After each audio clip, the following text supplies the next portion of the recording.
Muito bem, estamos aqui hoje para falar do Santos Futebol Clube e nessa série aí de entrevistas e conversas que vamos ter por esse canal, vamos estar acompanhando também os candidatos a presidente do Santos para o próximo ano, né? A briga que promete ser acirrada, e hoje vamos estar falando com o Milton Teixeira Filho, o Miltinho, bastante conhecido em toda a cidade, bastante conhecido do associado.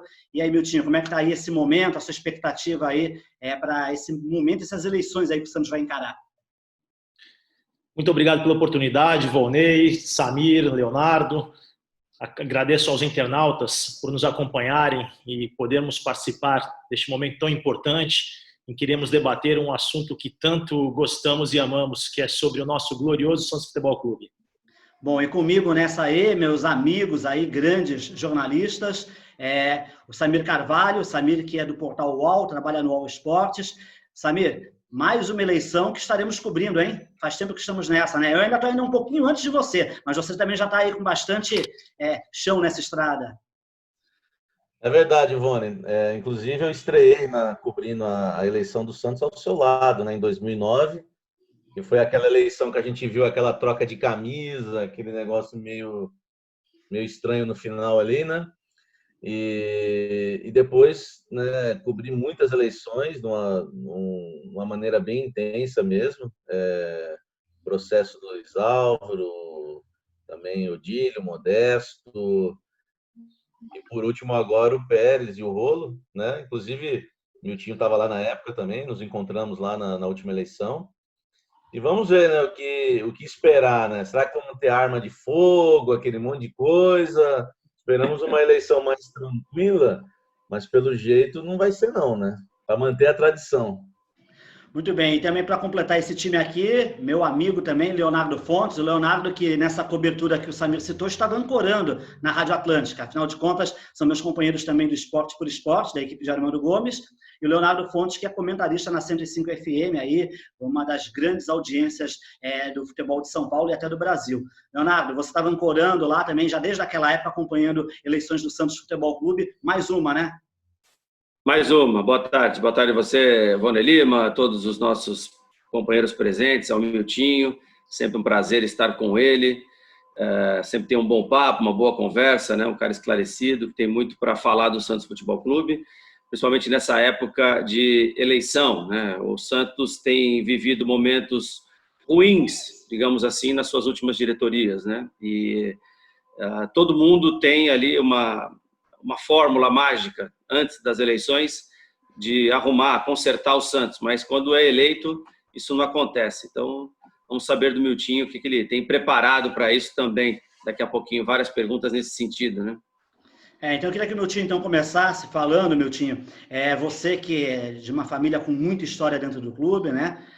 O seu pai conseguiu ser campeão em 84, antes disso já tinha participado muito ativamente da vida do clube, você cresceu nesse ambiente, e eu queria que você falasse assim, o que te leva nesse momento a sair como candidato a presidente do Santos Futebol Clube. Sem dúvida alguma, Volney, nós temos uma ligação umbilical com o Santos, a gente frequenta. Eu já frequentava a Vila Belmiro antes mesmo de aprender a falar e a andar, né? Meu querido e saudoso pai fazia questão de nos levar para participar das atividades administrativas, futebolísticas, em especial para frequentar os jogos.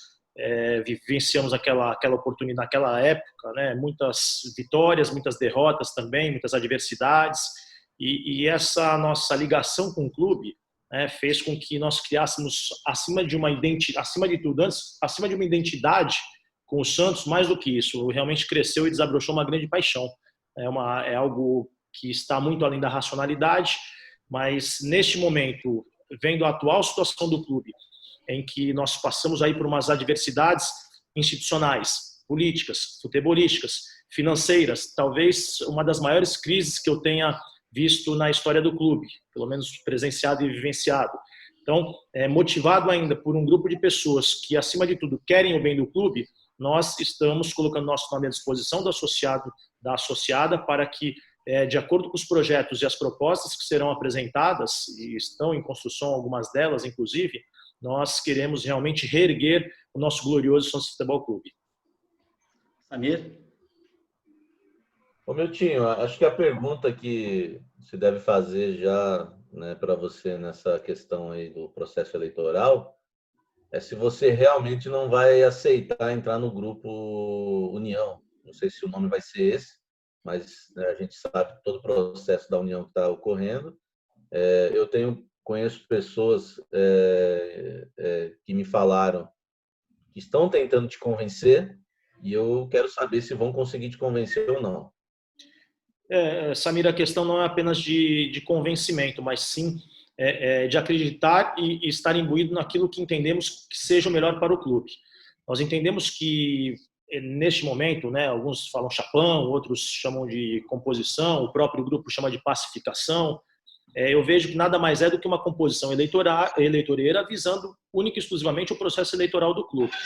Porque quando você quer unir esforços, unir lideranças e agregar o maior número de pessoas possível, você pode fazer isso em qualquer momento da gestão administrativa, seja no início, seja no meio, seja ao final. E estas alianças e as veiculações que foram feitas nos mais diversos meios de comunicação, nós podemos perceber que elas foram feitas tentando aglutinar pessoas, observando o processo eleitoral e sem dizer quem é quem no processo.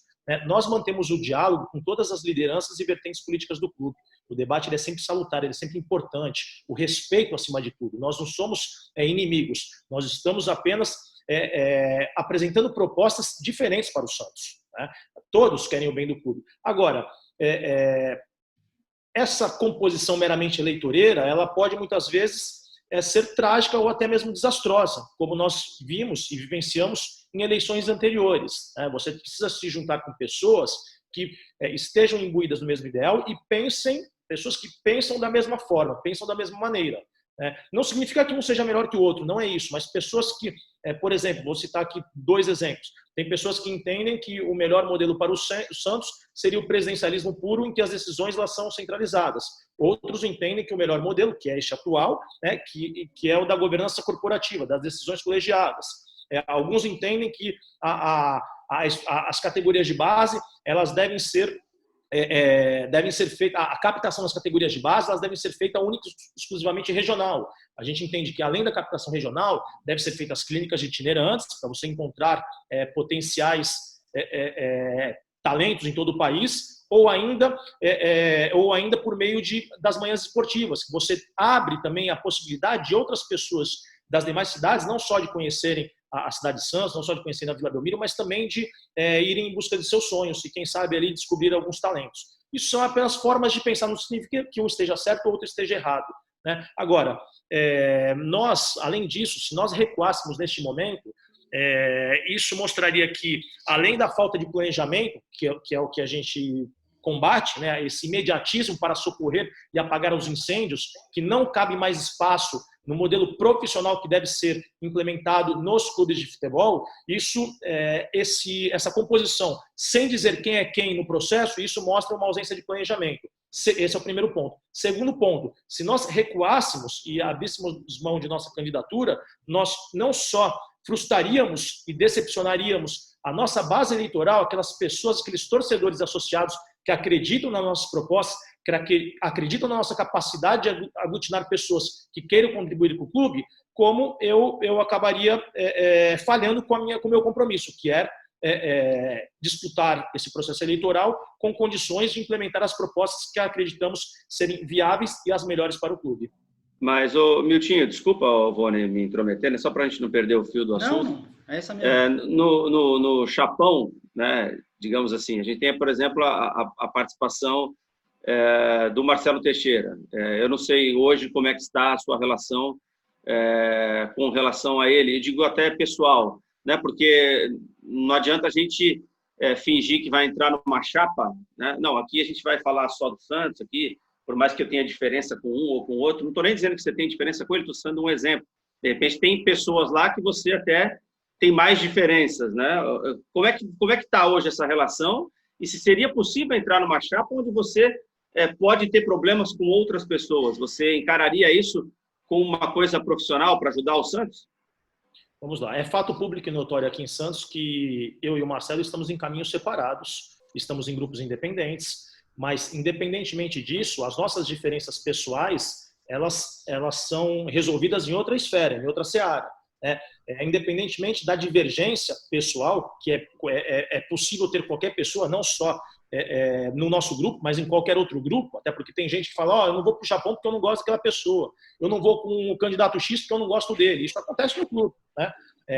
Agora, o que eu quero dizer com isso é que os nossos pensamentos institucionais, eles podem se convergerem, né? Então, até porque, em 2015, nós estivemos no mesmo lado. Nós apoiamos o candidato Modesto Roma porque entendemos naquele momento que o melhor para o clube fosse colocar uma pessoa, um presidente, um mandatário que tivesse uma ligação umbilical com o Santos. Independentemente dessa diferença pessoal, nós apoiamos o mesmo candidato. Então, acredito que nós temos condições de separar isso muito bem do ponto de vista institucional, pensando sempre no bem do Santos Futebol Clube. Agora, convicções políticas, convicções institucionais, convicções futebolísticas, evidentemente nós temos, cada um tem a sua e as preferências das pessoas que estarão envolvidas neste processo. Miltinho, eu queria saber, inclusive, em cima disso que você falou, como você avalia o teu apoio ao Modesto? Terminando o mandato dele, você se arrependeu de tê-lo apoiado ou não? E com relação à avaliação que você faz da atual administração do Pérez? Vamos lá, a gente não pode se arrepender dos nossos equívocos, né? Não vou dizer que foi um erro, um acerto apoiar o Modesto ou o Pérez, até porque isso já aconteceu e não adianta a gente chorar o leite derramado. Ao contrário, eu vejo que o Modesto, por mais que tenha tido erros, teve acertos também, tanto que nós conquistamos 2 títulos paulistas, 2015 e 2016, são conquistas importantes. Eu sou um grande apreciador e um incentivador do futebol regional, dos campeonatos estaduais. Eu vejo que isso é muito importante para o país, não só para o movimento da economia, mas principalmente pela revelação de talentos que esses campeonatos proporcionam ao futebol de modo geral, ao mercado global, vamos assim dizer. E a avaliação que eu faço do atual do Modesto, então, apesar de ter tido erros e acertos, nós vemos com bons olhos, porque nós tivemos a conquista de 2 títulos. Já o Pérez, infelizmente, além que tinha tudo para fazer uma gestão brilhante, pelas propostas apresentadas, pelas pessoas envolvidas no processo, pessoas competentes, qualificadas, tinha ali empresários renomados, tinha pessoas com grande ligação com o Santos, e infelizmente ele não soube aproveitar esta oportunidade que ele teve e ainda tem, talvez aí faltando um pouco para terminar a gestão, mas diante da atual situação financeira do clube, acho improvável, né, pela linha de pensamento e de atuação dele, mas ele tinha tudo para fazer uma gestão brilhante.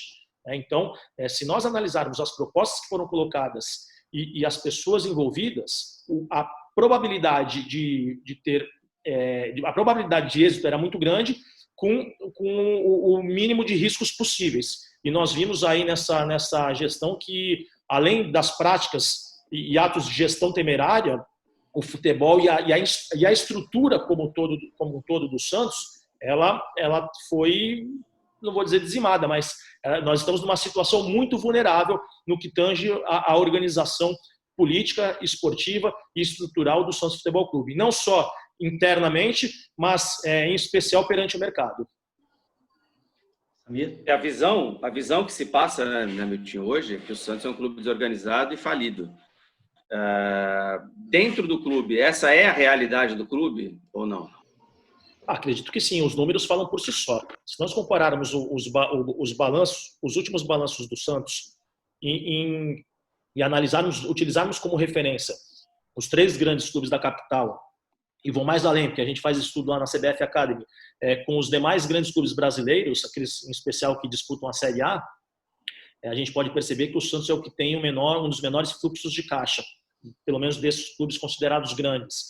E além da dívida, que a curto prazo, que é a que mais preocupa, a gente não tem condições hoje de saná-las de forma imediata, né?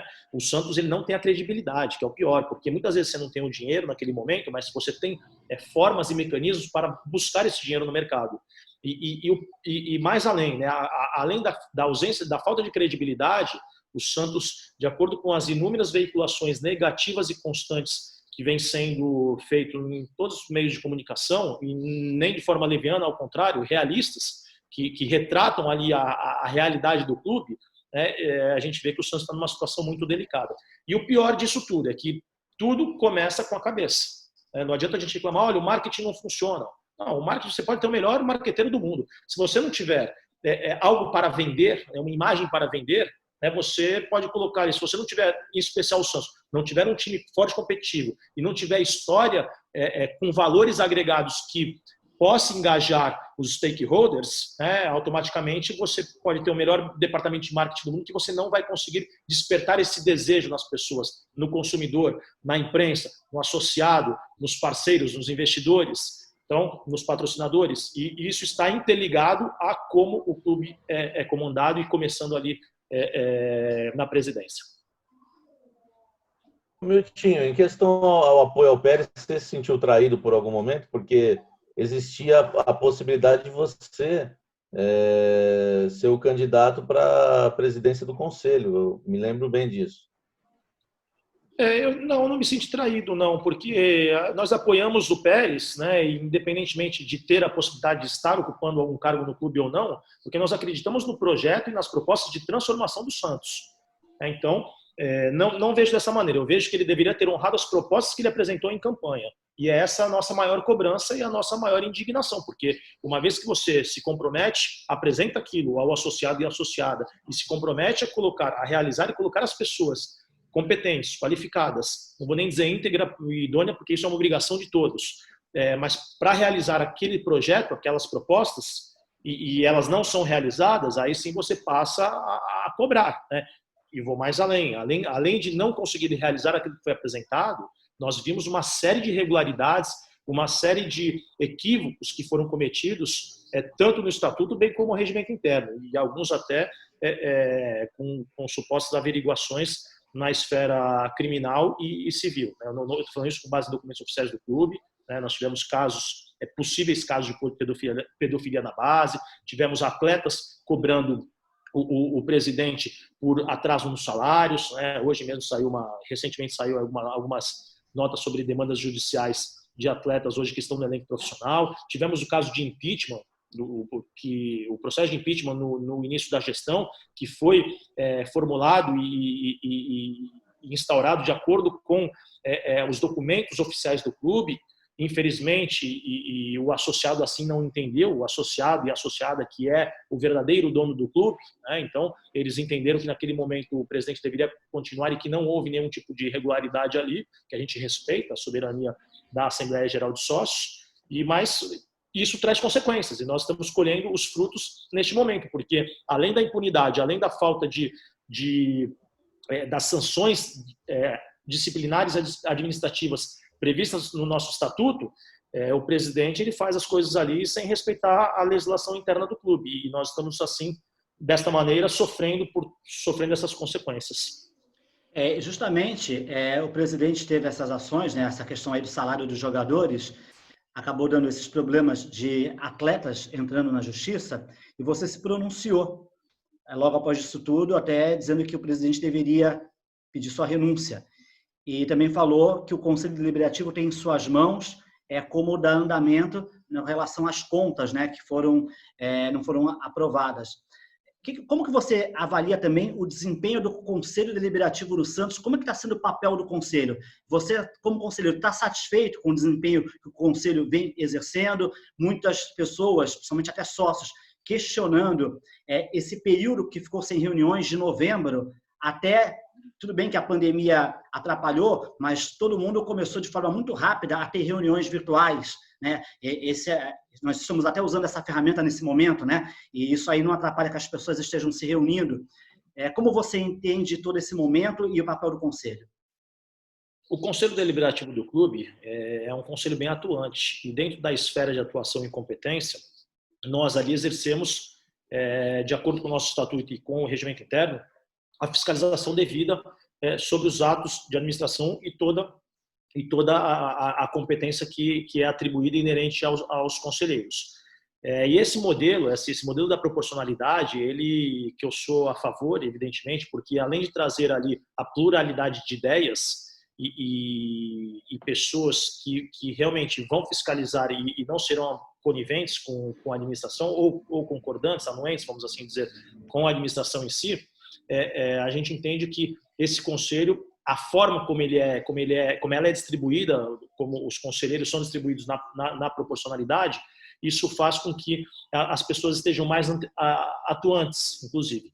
E realmente, só que tem algumas ações, algumas atribuições que são única e exclusivamente de atribuição e competência da mesa do Conselho Deliberativo, né? Inclusive, em uma das reuniões informais após a pandemia, eu cobrei a mesa, porque parabenizamos, né, pela iniciativa de realizar o encontro virtual, ainda que não fosse oficial. Nós tivemos, antes da primeira reunião oficial, tivemos 2 reuniões informais, feitas por meio de um aplicativo de diálogo.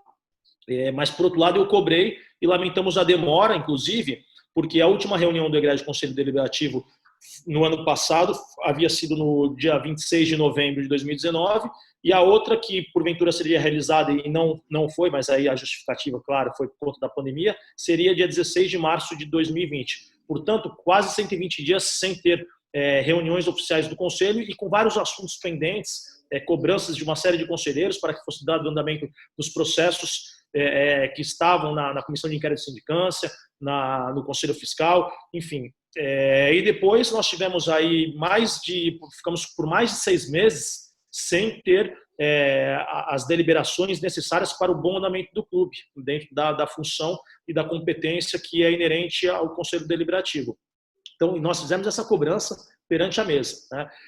Agora, em comparação também com outros clubes brasileiros que estavam na mesma situação, só que outros clubes, os seus conselhos, eles funcionaram e foram mais dinâmicos e mais rápidos na organização dos encontros virtuais, com toda a segurança necessária, para que fosse comprovado ali a vontade de cada conselheiro, representando ali os associados, né, e por meio de ferramentas e mecanismos que possam realmente dar a segurança, a lisura e refletir a vontade de cada um dos participantes. Miltinho, deixa eu fazer uma pergunta aqui para você em relação ao seguinte. De maneira geral, que mudanças você faria, então, para que o Santos tivesse um novo rumo e um rumo, digamos assim, sólido, né? Porque a gente viu muitas mudanças nos últimos tempos de estatuto, de formas de se pensar, de governar o clube. Como é que seriam as mudanças, se é que você pretende fazer mudanças significativas nesse sentido, né, de gestão do clube? Porque eu imagino que o clube tem que ter uma sequência, né? Na opinião minha, né? O clube tem que ter uma sequência de gestões, né? Não adianta sair o Marcelo e entrou o Luiz Álvaro. O Luiz Álvaro queria tirar tudo que tinha sido feito antes porque achava que estava ultrapassado. Aí ele mudou tudo. Aí depois, quando o Luiz Álvaro já estava no final ali, sendo praticamente obrigado a renunciar, ele falou: esse conselho não é muito bom, o gestor. E aí começou a ter essa ideia dentro do clube de conselho gestor, a forma de governar não é boa, né? Aí veio o Modesto, que trabalhou de uma forma totalmente diferente. Ele centralizou o poder e trocou o conselho gestor para que todos estivessem lá, dando ok para aquilo que ele fazia, ou seja, praticamente virou um presidencialismo novamente. Como é que o Santos deve ser gerido daqui para frente para que ele tenha sequência, né? Para que saia um candidato e o próximo venha a dar sequência no trabalho, que para mim é o maior problema que o Santos tem hoje. Cada um chega pensando de um jeito e modifica tudo do jeito que imagina que tem que ser. Quando a gente fala isso, né, algumas pessoas até se sentem desconfortáveis, porque não só o Santos, mas os clubes brasileiros como um todo, eles precisam ter um planejamento com ações pensando sempre a longo prazo. Esse é o primeiro ponto. Só que aí você vai falar, mas você não vai executar isso. A gente tem que pensar na instituição, na continuidade da instituição. Esse é o primeiro ponto. Agora, eu vejo no Santos, um dos grandes problemas também é que os últimos mandatários não entenderam ainda esse mecanismo de governança corporativa, de decisões colegiadas. Talvez esse tenha sido um grande problema, não só na continuidade do trabalho executado por gestores anteriores, mas principalmente no modelo adotado hoje, que vem trazendo muitos imbrólios entre conselheiros, entre administradores, entre associados, torcedores, as críticas por meio da imprensa. Isso tudo eu acho que é reflexo dos mandatários não terem entendido ainda esse mecanismo. Eu faria algumas mudanças nesse sentido, como eu citei essa agora. Tem muitas coisas que o Santos precisa passar por por uma reflexão institucional, realmente, porque a gente fica com discussões inócuas. Olha, Santos, São Paulo e o mundo, né? Hoje o mercado ele é global, né? A gente tem que enxergar o mercado do futebol como mercado global. E a gente está discutindo aqui entre duas cidades, né? Entre santistas de duas cidades que querem o bem do clube, e a gente acaba não encontrando soluções para que haja uma continuidade do trabalho e que o Santos se posicione realmente no mercado, né? Não só no mercado interno, mas no mercado internacional, como um dos grandes players, né? Então, tem uma série de mudanças que precisam ser feitas. Isso não significa não dar continuidade a projetos e pessoas que estão dentro do clube, ao contrário, né? A gente tem que ter ações a curto prazo, em especial nos primeiros 90 dias da gestão, com a aplicação realmente dos princípios da boa governança, dando realmente a transparência necessária, fazendo uma auditoria externa independente e mostrando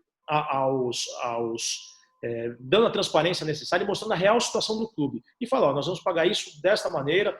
Quando a gente fala que a dívida do clube ela tem que ser, que ela poderá ser equacionada de 8 a 15 anos, as pessoas falam, pô, mas você está fazendo uma promessa que você não vai nem cumprir, nem exercer, tal feito. Não é que eu não vá cumprir ou exercer. Isso tem que ser feito dessa maneira. Você encontrar soluções imediatistas, como alguns gestores pretendem, né, até em razão da cobrança da torcida, isso talvez faça com que a bola de neve ela cada vez aumente e vai chegar no momento que você não terá mais fôlego para desempenhar a própria atividade essencial do clube, que é o futebol e a conquista de títulos, né? Aí a gente precisa, dentro dessa nossa linha de pensamento e atuação, a gente tem que dividir aqui em ações a curto prazo, ações a médio prazo, ações a longo prazo. Você é contra um mecenas, Miltinho? Você é contra um mecenas que venha injetar dinheiro no clube? Não é que eu seja contra, eu acho que a gente tem que ter mecanismos para tornar o clube autossustentável.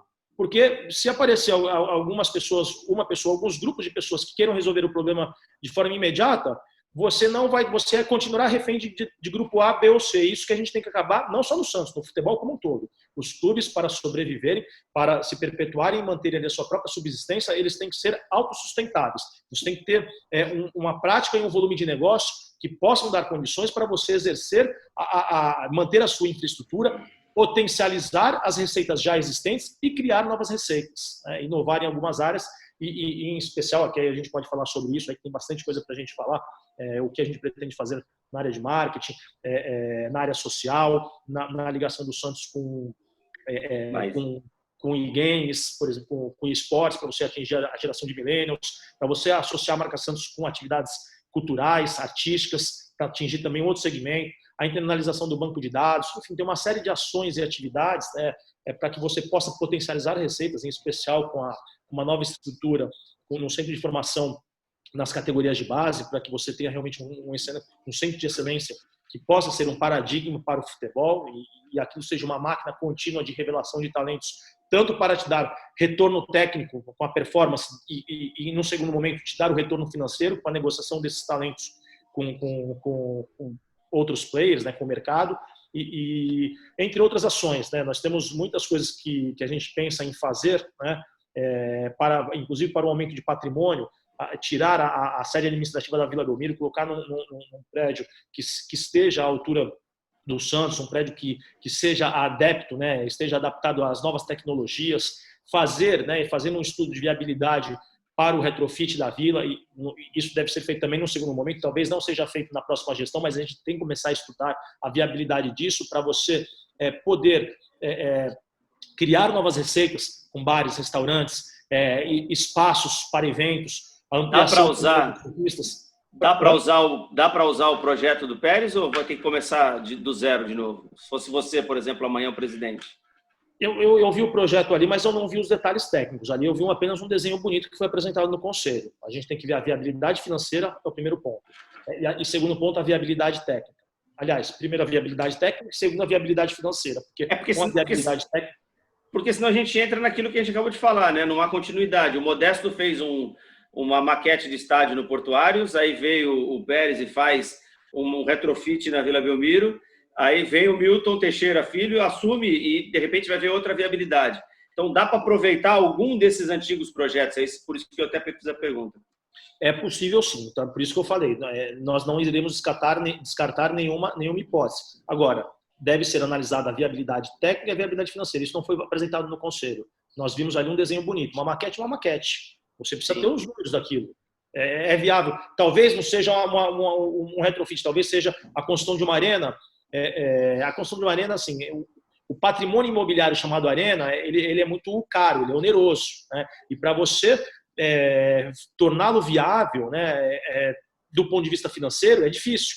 É difícil. Nós temos aqui 2 exemplos, 2 cases aqui em São Paulo, um que deu certo e outro que não deu certo. Então, e aí tem as peculiaridades de cada um. Um é arena multiuso, não é padrão FIFA, o outro é só padrão FIFA, mas não está numa localização privilegiada, você não consegue desenvolver outras atividades e eventos, por exemplo. Então, tem uma série de fatores que devem ser levados em consideração. Eu tenho conversado bastante, nós conversamos com algumas pessoas ligadas ao portuários, né, para fomentar algumas parcerias. Como isso não está oficializado ainda, né, não vou comentar, mas a gente tem conversado bastante com o Santos, a região, né, os clubes sociais, a municipalidade, o Santos e região Conventions e Visitors Bureau, as demais prefeituras. A gente tem que fazer um trabalho para que a região respire a marca Santos, para que a região respire o futebol, respire o Santos Futebol Clube. Como acontece na Catalunha, como acontece em Orlando, em outros esportes, como acontece em Nova York, como acontece nas cidades inglesas. Determinadas cidades respiram aquele time de futebol. E isso não só faz com que você desperte o interesse não estou falando nem do torcedor e do associado, mas do público consumidor e do simpatizante a visitar a cidade, a visitar a região, a movimentar a rede hoteleira, a movimentar, fomentar o turismo, né, tanto turismo de negócio como turismo de lazer. E o Santos Futebol Clube ele tem condições de ser uma grande plataforma de negócio para grandes empresas. E isso tem que ser explorado. E num potencial retrofit, ou até mesmo na construção de uma arena, a gente pode até entrar aqui nos números da arena, que é bem difícil viabilizar isso hoje, mas talvez com alguns parceiros aí isso seja possível, né? Não vou falar que é promessa, mas é possível, aí precisamos estudar os números. Mas para que a gente precisa, os clubes para permanecerem grandes, eles devem pensar grande também, né? E se a gente ficar nessa mesmice, olha, eu sou um grande apaixonado pela Vila Belmiro e pelo Pacaembu, eu tenho memórias ali, lembranças fantásticas, né? Tanto de conquista de títulos, de vivência, de experiência. Só que hoje, as instalações, de acordo com a nova realidade e a dinâmica do futebol, ela não proporciona o conforto necessário e a experiência que deveria ser proporcionada ao público consumidor, que uma arena ou um estádio retrofitado pode proporcionar. Eu tenho referência hoje, eu já fui em algumas Copas do Mundo, eu vi como eles fazem lá as ativações, as experiências proporcionadas antes, durante, depois do jogo, em ginásios de outros, que são palcos de outros esportes, beisebol, basquetebol, os próprios estádios europeus, que a gente frequentei alguns deles e vi que realmente são estádios que podem proporcionar experiências ao público consumidor. E hoje aqui no Brasil, alguns presidentes, alguns clubes acham que eles estão vendendo apenas uma partida, e não é isso. A partida de futebol é mais uma parte da experiência e do entretenimento que é colocado à venda no mercado. E a gente tem que entender isso hoje, nessa nova dinâmica, senão realmente nós vamos ficar para trás. Só para fazer aqui um comparativo de receita de bilheteria, o Santos teve em média aí, nos últimos anos, de 8 a 13 milhões de receitas de bilheterias. Nós temos clubes da capital que têm de receitas de bilheteria, não é match day, porque match day envolve tudo que é ligado ao dia do jogo, né? E aí ao dia do jogo está a contribuição de associados, está a venda de produtos licenciados, o consumo de bens e produtos, enfim. As próprias ativações entram no match day. Então, outros clubes da capital faturam ali de 90 a 130 milhões só com bilheteria. Veja que isso, em 4 ou 5 anos, esses clubes terão 10 vezes mais a receita referente a só bilheteria, não estou nem dizendo de match day, só bilheteria, 10 vezes mais do que o Santos. E o que isso vai acontecer? Vai fazer com que o Santos não consiga manter uma infraestrutura adequada e, mais ainda, não vai manter a competitividade e performance para competir e para disputar em pé de igualdade com esses clubes. Então, é uma reflexão que tem que ser feita. Se a gente não tem condições de ter uma arena retrofitada ou um estádio retrofitado ou uma arena, qual que é a solução? Nós temos que pensar em receitas para potencializar as receitas existentes e criar novas receitas para que a gente possa manter a competitividade dentro do ponto de vista financeiro, né? E aí, na nossa ideia, qual que é? O Santos ele tem que manter um trabalho nas categorias de base, né, para que para que nós, no médio e longo prazo, possa revelar a média, o dobro da média dos clubes brasileiros. E aí sim a gente vai conseguir ter receitas e potencializar receitas para suprimir algumas que a gente não possui hoje. Ô, Miltinho, você já ouviu aquela frase, diga com quem tu andas que eu direi quem tu és? Claro. Você tem utilizado muito aí nas suas respostas a gente, nós, o plural é muito interessante realmente para um governo, porque ninguém faz nada sozinho. E eu queria saber quem está com você, porque a gente sempre, em toda eleição do Santos, a gente sempre descobre o grupo, claro, isso é revelado, não tem o que esconder. O Luiz Álvaro tinha lá o Walter Schalka, tinha aquela turma toda, o Modesto tinha o Dagoberto, e o Miltinho, quem é o grupo que está por trás, ou não vou nem falar por trás, mas junto contigo nessa? Você quer que eu cite nomes ou... Isso, nomes seriam interessantes. Então, nós temos aqui, como a gente diz, né, como nós pensamos, ninguém faz nada sozinho. O Milton, as pessoas, né, você não consegue fazer nada sozinho, você precisa ter pessoas, pessoas competentes, pessoas qualificadas, sejam pessoas que tenham a ligação aqui com o clube, sejam profissionais de mercado, mas a gente tem que realmente criar um grupo para poder colocar em prática aquilo que acreditamos e aquelas propostas que a gente entenda que seja viável para o clube.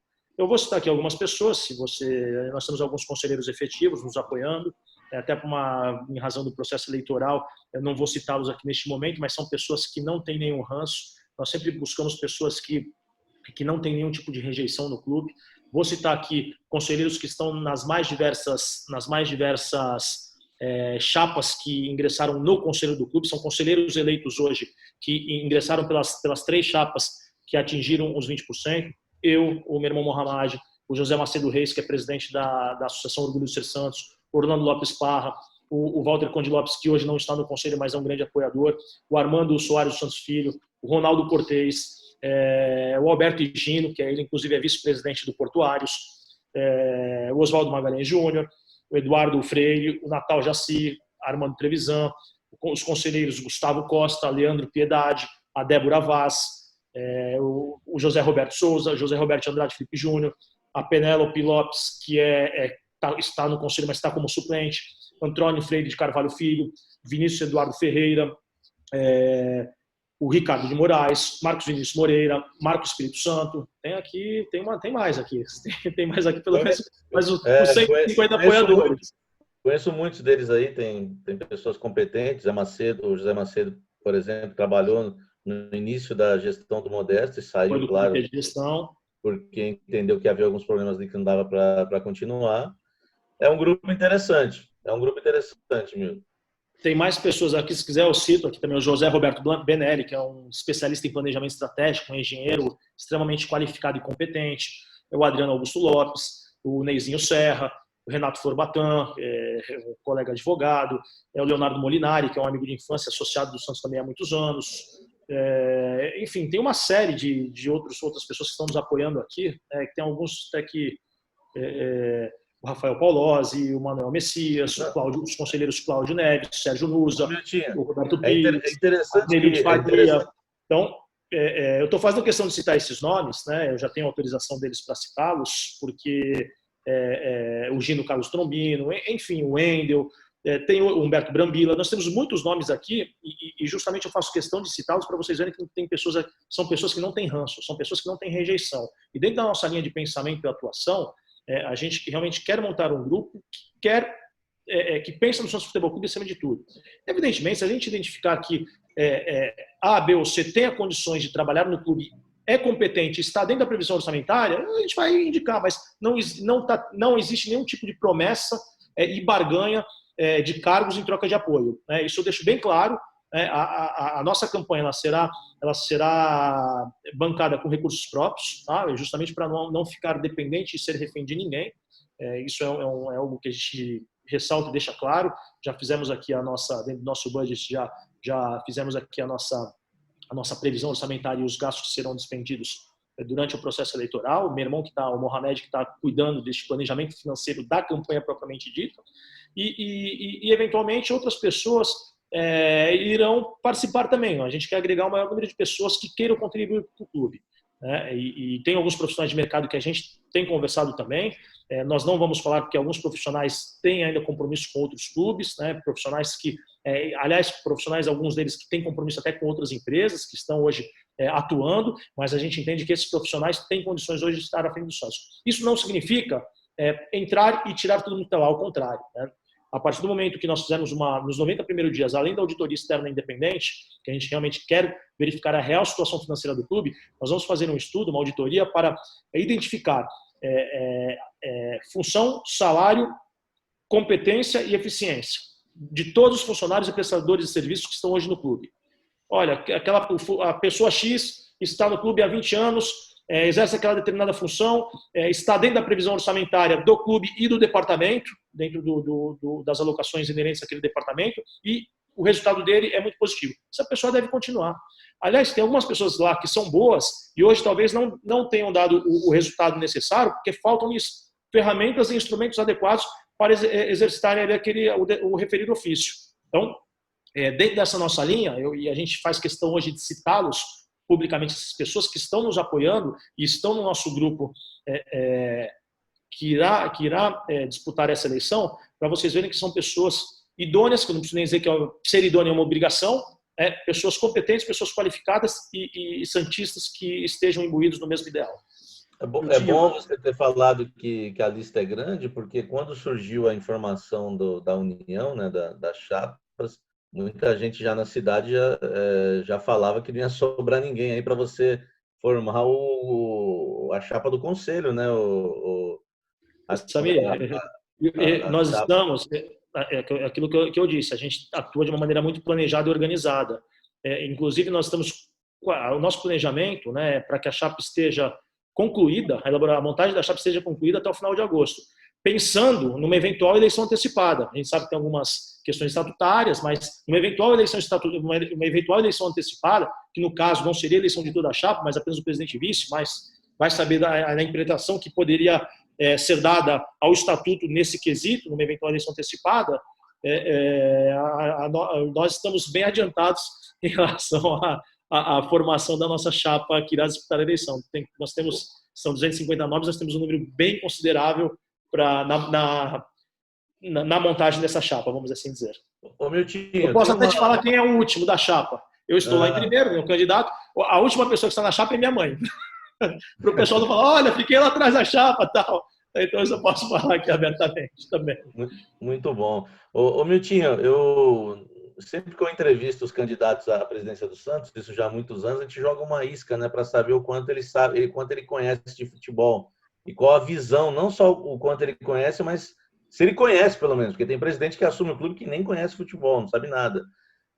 Mas para saber também a visão do futuro presidente do Santos em relação ao futebol. Então, a isca que eu jogo, estou sendo legal contigo, estou até falando que é uma isca, mas é uma brincadeira, claro, em relação ao treinador. Eu sempre pergunto qual o treinador que te agrada, qual o treinador que você traria para comandar o Santos, porque a gente já começa a ter uma ideia de que maneira pensa futebol o possível presidente do Santos. Eu não vou citar nomes, porque nós temos bons profissionais no mercado. Eu vou dizer o perfil de jogo, o perfil de técnico que eu quero. A gente quer um técnico que tenha um perfil que respeite o nosso DNA ofensivo. E a gente tem conversado com algumas pessoas, não só no futebol profissional, mas em especial para que seja implementado nas categorias de base uma metodologia contínua. Tá? Então, depois a gente pode falar da reestruturação da base, tanto no que tange a infraestrutura, bem como a implementação da metodologia contínua desde o sub-9, e essa metodologia ela será por meio de cursos e treinamentos periódicos a todos os representantes das escolinhas do Santos. A gente vai implementar dentro da técnica, né, do perfil técnico, uma metodologia contínua que seja observado no DNA ofensivo do Santos. Por que isso? Porque quando o atleta chegar no futebol profissional, ele sobe de categoria, não haverá disparidade de treinamento, né, de metodologia de treinamento, e no futebol profissional também será implementado isso. A gente tem que entender também, Samir, que hoje, né, o mercado, a parte técnica do futebol, ela mudou muito. Se a gente comparar e observar os treinamentos e jogos do futebol europeu, que hoje é uma referência, né, em termos técnicos, em termos de resultados, em termos de arte, né, do produto propriamente dito futebol, a gente vê que algumas dinâmicas mudaram. E no Brasil, nós temos bons técnicos, sim. Nós temos técnicos são renomados, outros não tão renomados, mas hoje estudam, além de ter a experiência de campo, que é extremamente importante, estão se qualificando de forma técnica, os cursos constantes, seja pela CBF Academy, seja pelas federações estaduais, seja pelas entidades que ministram cursos na área esportiva. Nós temos bons profissionais que estão surgindo, inclusive, não só esses renomados de mercado, mas bons profissionais que talvez não tenham tanto o seu nome em evidência na mídia, mas profissionais hoje que estão aptos a desempenhar as funções que a gente entenda que seja a mais adequada para o Santos. E eu não falo assim, eu não falo de nomes, porque na hora de escolher a gente vai sempre ter o Milton, como eu disse, o Milton não faz nada sozinho, a gente vai ter dentro do comitê de gestão as pessoas em conjunto, né, observar uma eventual contratação. Hoje nós temos um técnico que tem aí, apesar da forma dele treinar e da metodologia dele técnica implementada, talvez poderia aperfeiçoar um pouquinho, apesar de eu gostar muito do Gesualdo, né, a gente poderia mudar algumas coisas ali na questão técnica. Agora, os profissionais de mercado, né, para tomar qualquer decisão acerca de contratações, nós teríamos que consultar primeiro o nosso departamento financeiro, esse é o primeiro ponto, para ver até onde a gente pode chegar. Segundo, o departamento de análise de dados. Hoje o departamento de análise de dados tem condições de mostrar historicamente quem está em ascensão, quem está em declínio, qual é o perfil que encaixa no DNA ofensivo do Santos, e aí sim, aí em conjunto com o departamento jurídico, com o comitê de gestão, consultar algumas pessoas que estão ligadas tecnicamente ao Santos e têm essa análise metodológica e científica do futebol propriamente dito. Eu confesso que eu não me sinto apto para discutir sobre futebol em campo. Além da experiência de gestão e a paixão que a gente tem de frequentar inúmeros jogos, eu não me sinto apto, não me sinto competente não como se fosse uma atribuição minha para determinar se determinado técnico tem condições de estar no Santos ou não. Então, o que eu faria? Eu dividiria essa responsabilidade com os membros do comitê de gestão e com ex-atletas e com todas aquelas pessoas que estejam ali interligadas para identificar o melhor profissional no mercado, de acordo com o custo-benefício, que se adapta e se encaixa na dinâmica do Santos. Em cima até dessa sua resposta da pergunta do Samir, a gente percebe isso mesmo. Por exemplo, o Santos saiu de um treinador, o Santos acabou tendo aí as formas mais variadas, né? Você terminou um ano com um modelo de treinador, com um tipo de treinador, no primeiro ano do Pérez, e aí ele começa com algo que surpreendeu a todos, que foi até empolgante para todo o mercado do futebol, né? Quando trouxe o Sampaoli. Aí a gente vai descobrir, o Samir Carvalho inclusive apurou, que na realidade foi contratar um outro treinador, e aí um treinador argentino que indicou para o presidente: por que vocês não vão atrás do Sampaoli? Ou seja, não teve critério nenhum escolher o Sampaoli pela aquela característica dele. Foi por indicação, pura e simplesmente, digamos assim, por acaso. O Vone, educado como sempre, está querendo dizer, Milton, foi sem querer que ele contratou o Sampaoli. E assim, eu vou mais além. Eu vejo que a contratação do técnico, isso foi verdade mesmo, mas eu vejo ainda algo que aconteceu que foi pior. Na saída do Sampaoli, o presidente foi lá, ele por incumbência própria, contratou 2 jogadores, 2 atletas, né? Quer dizer, como é que você contrata atletas sem ter o seu corpo técnico todo formado, todo composto? E outra coisa que também... Realmente foi um acaso, pelo que quando nós discutimos, foi ele foi para contratar um outro profissional e veio para o São Paulo, que realmente foi muito bom para o clube, né? Apesar dos altos custos, mas a gestão ela tem que ter condições. A partir do momento que você assume compromissos, celebra contratos e tem ali as suas responsabilidades, você tem que ter condições. Se você não tiver esse dinheiro, né, eu não faria isso, mas de assinar, subscrever algo que eu não poderia cumprir, mas ter a condição de buscar esses valores no mercado, né? Então, esse é um ponto importante. Ainda não é quanto custa, mas sim quanto você pode pagar. Você pode ter um treinador aí, olha, o Santos paga 3 milhões no treinador por mês. Se você recebe ali no teu orçamento 5 milhões para pagar o teu treinador, 5 milhões mensais para pagar o treinador, estou dizendo do orçamento geral, você tem condições de pagar 3 milhões para um técnico. Agora, se você tem ali para pagar um técnico, se arrecada na tua previsão orçamentária 600 mil, você contrata por 1 milhão, vai ter um furo aí, porque você não vai conseguir honrar esse compromisso, entendeu? E historicamente o Santos sempre foi assim. O Santos sempre gastou mais do que se arrecadou, né? E com as revelações dos talentos, revelava o talento, ia lá e estancava o buraco financeiro, e pagava ali, amortizava eventuais dívidas. Eu até mas aí tem uma armadilha aí, né, Milton? Porque quem não ousa, não ganha. E aí o presidente, normalmente, ele entra pensando, pô, vou economizar, né? Vamos colocar o pé no chão, vamos sanear as dívidas do clube, para depois a gente pensar lá na frente em alguma coisa. Aí os resultados começam a não vir, né? A pressão começa a vir, e a maior parte deles acaba abrindo a perna, né? Acho que foi um caso do Pérez, foi esse, né? Ele começou o ano com o Jair Ventura, que era um técnico barato para o mercado, né? Queria trabalhar com os jogadores que o Santos tinha, como quando ele chegou, ele trabalhou, e o Pérez segurou até julho. Quando viu que o negócio ia ferver mesmo, ele trouxe o Cuca, já ganhando bem, e quando muda o ano, ele traz o Sampaoli. E aí ele tem resultado, ele chega em segundo no Campeonato Brasileiro. Então, como que você imagina que vai conseguir fazer essa transição de ter um treinador mais barato, de ter um treinador que o Santos pode pagar, jogadores que o Santos pode pagar, e, ao mesmo tempo, depois, né, ter essa dificuldade de não ter os resultados, porque o dinheiro e o resultado no futebol está muito ligado um ao outro. Consigo pausar? Dá para pausar? Deixa eu só... Léo, então, a sua pergunta é muito pertinente agora, só que a gente tem que analisar o risco calculado. Né? Você não pode, ainda que você tenha expectativas de manter um time forte e competitivo, você não pode assumir compromissos que estejam fora da sua realidade. Isso não significa trabalhar apenas na redução de receitas, ao contrário, de adaptar as suas... Não significa você apenas adaptar as suas despesas às suas receitas ordinárias, isto é, as suas receitas recorrentes, aquelas certas e garantidas que você terá ao longo do ano.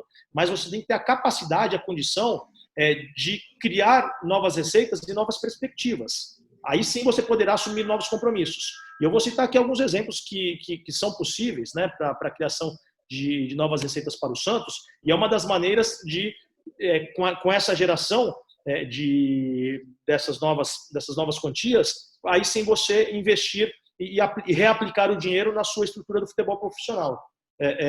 Vou dar aqui alguns exemplos. A ampliação das escolinhas, os convênios de formação com focos no Oriente Médio e no mercado asiático, que são mercados em potencial, né? A gente vê os clubes europeus ingressando muito forte nesse mercado, eles são carentes de entretenimento e têm muitos recursos financeiros para gastarem com isso. A valorização da equipe de masters, dos veteranos, que pode ser aproveitada com temporadas no exterior. Você consegue captar receitas que o Santos hoje não faz isso. Né? A conexão da marca Santos, como havia dito no início do nosso bate-papo, com atividades culturais e artísticas. As plataformas digitais, esse é um grande... E o esporte, o futebol feminino, que está em grande expansão, está em grande ascensão, e os clubes brasileiros ainda não enxergam e não visualizam essa oportunidade que é o futebol feminino. É um mercado, é um nicho que ainda não foi atingido, é um nicho muito segmentado que tem um potencial muito grande para crescer. A gente vê nos Estados Unidos e no mercado europeu numa ascendência muito grande. A gente tem que explorar isso aqui no nosso país, em especial no Santos. As ações com blogueiros e influenciadores digitais para potencializar a marca Santos, isso não é feito. Você trazer essas pessoas para serem multiplicadores seus por meio das plataformas digitais.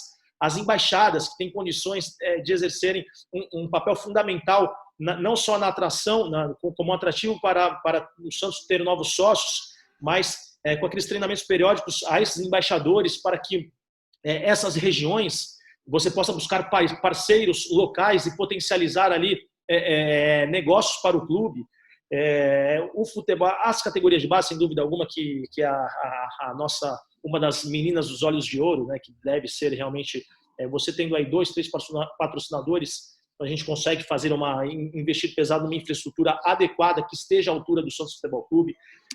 Um app interativo, a produção de vídeos motivacionais para os atletas e veicular isso pelos diversos meios de comunicação e por meio das plataformas que o clube possui.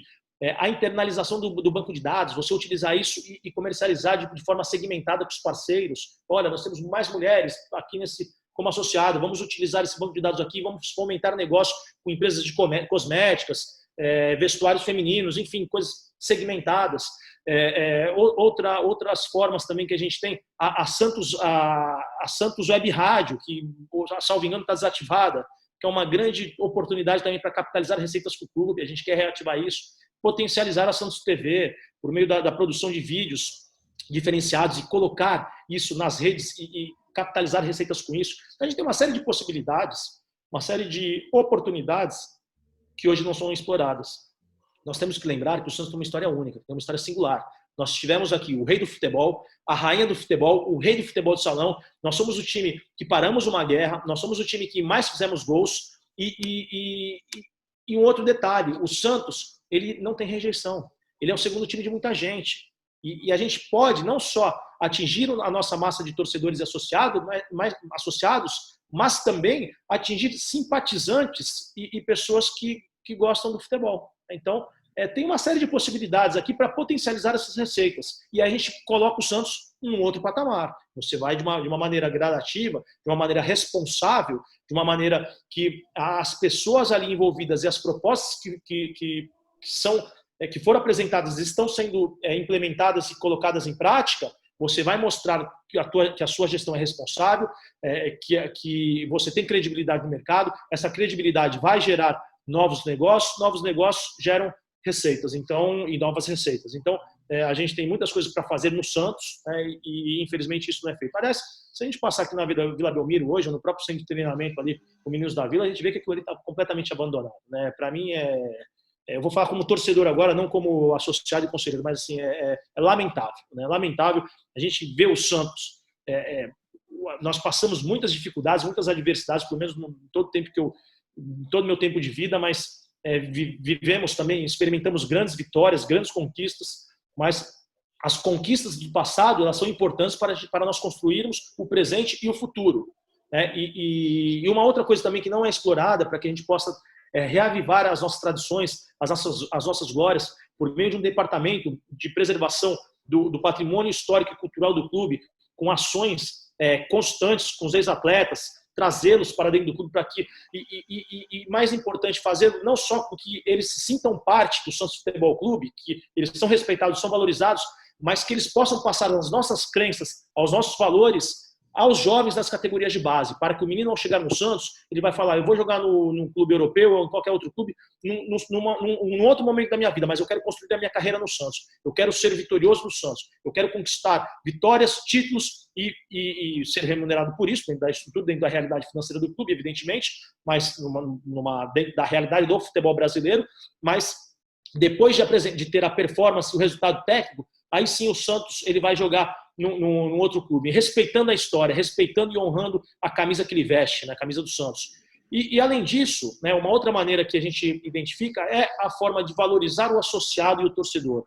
Porque as pessoas falam: olha, quais são os benefícios e as vantagens para os sócios? Eu até vejo que o programa Sócio Rei até é um programa bacana. Ele tem ali uma série de benefícios, pelo que paga, pelo que oferece. Agora, para você despertar esse desejo, primeiro nós temos que ter um time forte e competitivo. Esse é o primeiro ponto. Segundo, o torcedor, o associado, o consumidor, ele deve ser valorizado e respeitado. E ele deve sentir que os nossos valores, as nossas crenças são passadas a ele, né? Ele tem que se sentir parte do Santos. Os benefícios e as vantagens serão uma mera consequência daquilo que ele faz parte, né? Então, esse é o grande ponto. Porque não adianta você ter lá: eu vou ter taxa de associação a R$1. Pô, legal. Mas se o time estiver mal e ele não se sentir respeitado e valorizado, nem R$1 ele vai querer pagar. Então, claro, você tem que ter planos e benefícios para pessoas que têm um baixo poder aquisitivo, né, um pessoal que tem uma renda menor, familiar. Você tem que ter programas e facilidades ao público que tem uma renda muito maior, com setores de hospitality, entre outros atrativos, né? Você colocar esse produto no mercado e atingir um outro público, um público consumidor de alta renda, né? E você encontra assim novas receitas, novos mecanismos para envolver o maior número de pessoas possíveis que estejam engajadas, interligadas e pensando em respirar o Santos Futebol Clube. Miltinho, a questão do profissionalismo dentro do departamento de futebol, muitas vezes ela é encarada apenas como um rótulo, né? Na prática, a gente acaba não vendo isso. A gente percebe uma cobrança muito grande por parte de torcedores e até mesmo, principalmente dos associados, em relação a questões, por exemplo, empresário de estimação dentro do clube. Se você realmente tem um departamento organizado de futebol, você não vai ter isso. Você vai negociar com os empresários que têm que negociar, não necessariamente centralizando tudo numa pessoa. E também é a questão que o Santos vive agora, né? O time da Grandeza do Santos tem o supervisor de futebol, não estou desrespeitando a história de ninguém, né? Mas alguém que começou a exercer essa função dentro do próprio Santos e sem rodagem nenhuma. Por exemplo, a pessoa veio com o Paulo Autuori, né? O William Thomas, por exemplo, nenhuma crítica individual a ele, mas sim se isso aí está dentro da Grandeza do Santos. Alguém que não fazia essa função no Atlético Paranaense veio para auxiliar aqui e em 3 meses virou a pessoa que comanda o futebol. É necessário, você entende como necessário ter uma pessoa de mercado já, com uma certa experiência para exercer essa função? Não só essa função, eu não vou nem citar nomes, mas eu vejo que em todas as funções do clube. Algumas pessoas você precisa ter experiências para exercer os cargos de chefia, os cargos que realmente, os cargos dentro do organograma e dentro de alguns departamentos, você tem que ter pessoas experimentadas e qualificadas, né? Então unir a experiência e a qualificação é extremamente importante.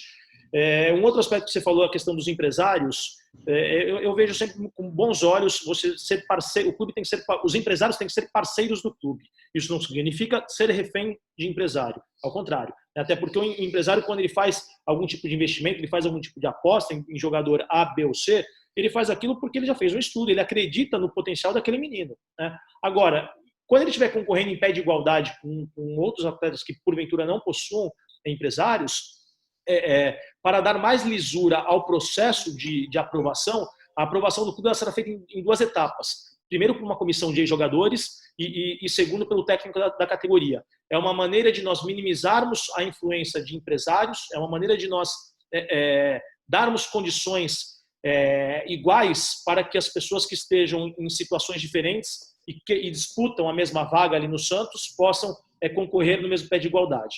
E não só a questão do profissional que você citou, que eu até tenho visto aí com bons olhos o nome dele, tem uma grande aceitação aí por parte dos associados, dos torcedores, mas eu confesso que hoje de fora eu não consigo avaliar a eficiência e a performance deste profissional dentro do departamento, não só dele como dos outros. Por isso que eu digo que nós faremos um estudo apurado para ver quem está apto a exercitar determinada função de acordo com o salário que recebe e de acordo com o resultado que é apresentado dentro do Santos Futebol Clube.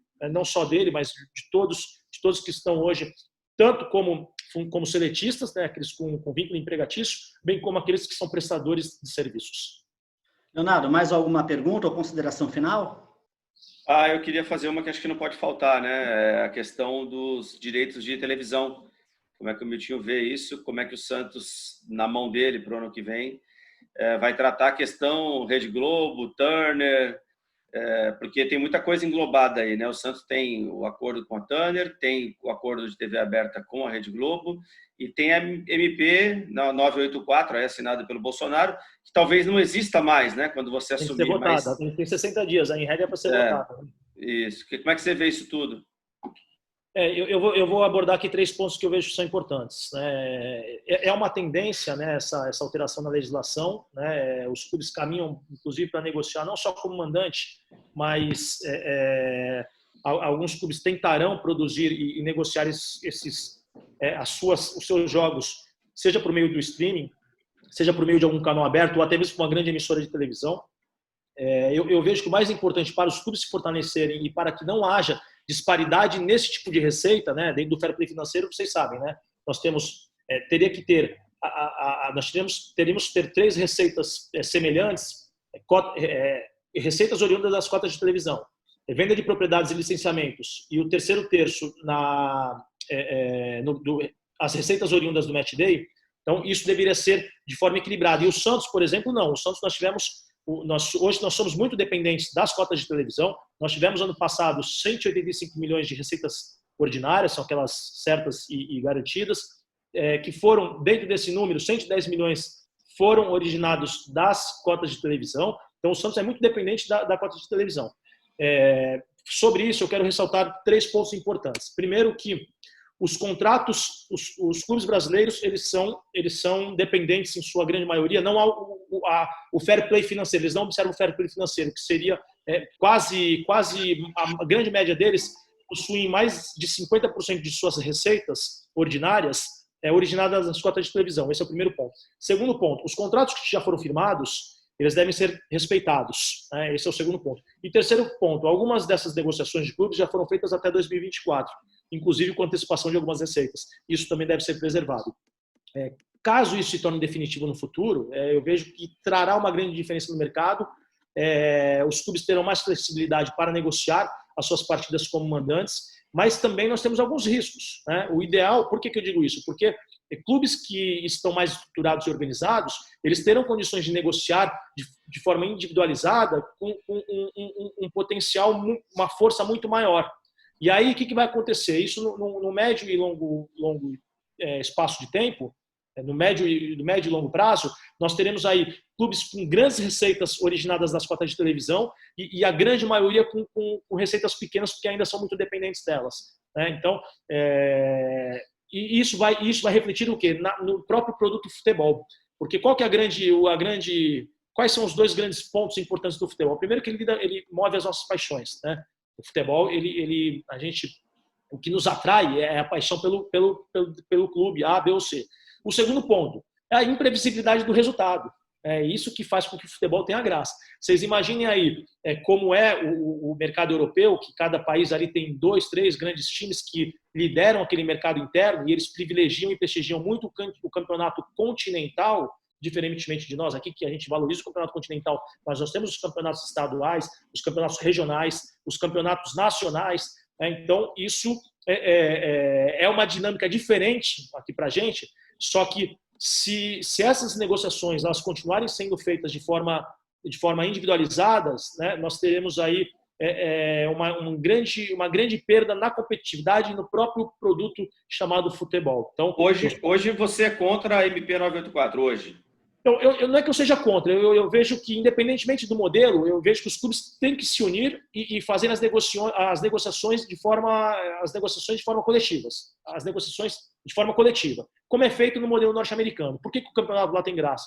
De basquete, a NFL, lá, você sabe como é feito lá a escolha lá dos atletas universitários, né? Cada clube escolhe um e tal. Então, por quê? Porque eles querem manter a competitividade, eles querem valorizar o produto tem que ser equilibrado. Se você tiver 4 grandes clubes, 4 clubes com alta performance, bons tecnicamente no futebol brasileiro, e 16 que estejam ali no nível técnico mediano, você terá interesse em apenas os jogos desses clubes. E o campeonato como um todo, você perde o atrativo. Né? Então, a gente tem que pensar nesse sentido também. Eu sou a favor que, independentemente da MP que está em vigor e pode ser votado ou não, eu sou a favor de negociações coletivas em que não haja muita disparidade de receitas para os clubes. Claro, o clube vai receber 150, ou estou dando aqui hipoteticamente, o outro 110, 90, mas isso não vai dar um resultado muito grande na estrutura financeira do clube. Isso que eu quero dizer. Então, eu sou a favor de que as negociações sejam feitas em grupo, como era feita até 2010 ou 2011, quando havia o Clube dos 13. Né? Então, alguns clubes lá tinham a cota A, outro vinha para a cota intermediária, outra cota B. Isso você tinha um produto um campeonato muito melhor, né? do ponto de vista técnico, vamos dizer assim. Samir Carvalho, alguma questão? Não, só para encerrar da minha parte, ô Miltinho, tem uma questão que é sempre um problema para o candidato a presidente do Santos, para o presidente do Santos, para o treinador do Santos, que é a questão de mandar os jogos na Vila ou no Pacaembu. Porque o candidato também ele pode ter uma opinião que o Santos é de Santos, como do nosso querido Armando Gomes, e perder muitos votos em São Paulo. Existe essa eterna questão. O Santos hoje é um clube que sempre passa por isso, diferente de todos, né? Porque já virou uma briga aí que vai se estender por alguns anos aí, não sei até quando vai isso. Samir, por isso que nós falamos no início do nosso bate-papo que o Santos ele precisa passar por uma grande reflexão institucional acerca disso, inclusive. Porque nós estamos nessa discussão inócua, o Santos é de Santos, o Santos é de São Paulo. E independentemente do local, né, você tem que montar uma estrutura que você tenha condições de conquistar boa parte do mercado interno, aí eu falo no país como um todo, né, e se projetar no mercado internacional e capitalizar receitas com isso. A solução imediata para o clube, já que não há condições financeiras, né, do ponto de vista da viabilidade financeira, já que o Santos não tem condições de fazer o retrofit nem tampouco a arena neste momento, nós discutimos, mas isso não é para ser feito neste momento. O Santos, do ponto de vista financeiro e técnico, ele tem que mandar parte dos jogos em Santos, parte dos jogos em São Paulo e pontualmente em jogos onde haja grande concentração de santistas. O Presidente Prudente, São José do Rio Preto, Campinas, mas sempre, independente de ser em Santos, São Paulo, em alguma outra localidade, em alguma outra urbe, sempre de forma antecipada, de forma planejada, de forma organizada, para que os consumidores, os associados, os torcedores dessas determinadas regiões possam se programar com antecedência e fazer uma grande festa para receber o time do Santos. Já está mais que provado. Se nós pegarmos aí os últimos 10 anos dos jogos do Santos como mandante, seja em São Paulo, seja na Vila Belmiro, nós não tivemos a ocupação, nós não tivemos mais do que 60% dos jogos ocupados, se nós tirarmos a média de todos esses jogos. Tá? Então, isso significa o quê? Que se nós mandarmos alguns jogos só na Vila Belmiro, a gente não vai conseguir, por questões financeiras, por uma série de fatores, nós não conseguiremos manter um alto público dentro de campo. E no Pacaembu a mesma coisa.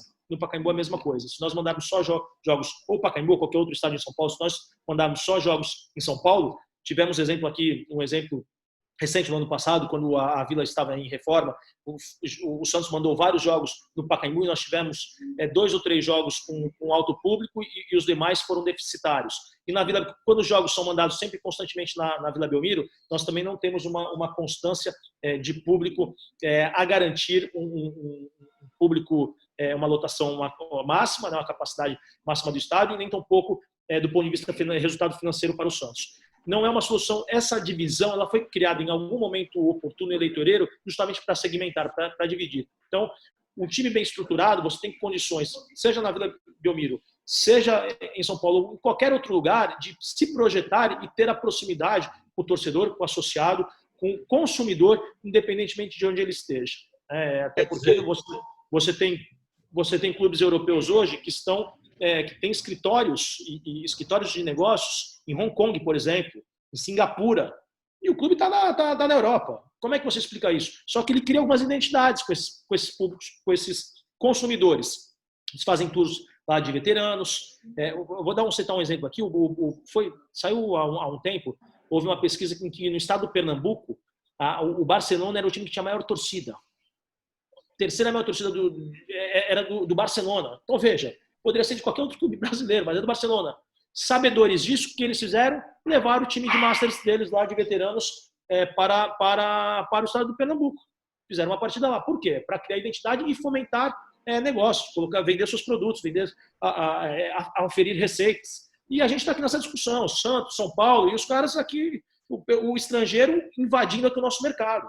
Se você andar aqui em qualquer rua em Santos ou em São Paulo, você vai ver camisetas do Manchester, do Barcelona, do Real Madrid, do Liverpool, do Paris Saint-Germain. E você, a partir do momento que o consumidor ele adquire um produto desses, ele deixa de adquirir um produto não só do Santos, mas de qualquer outro clube brasileiro. Então, é isso que a gente tem que pensar, essa reflexão que o Santos precisa passar, essa reflexão institucional e saber onde iremos estar daqui a 5, 10, 15, 20 anos.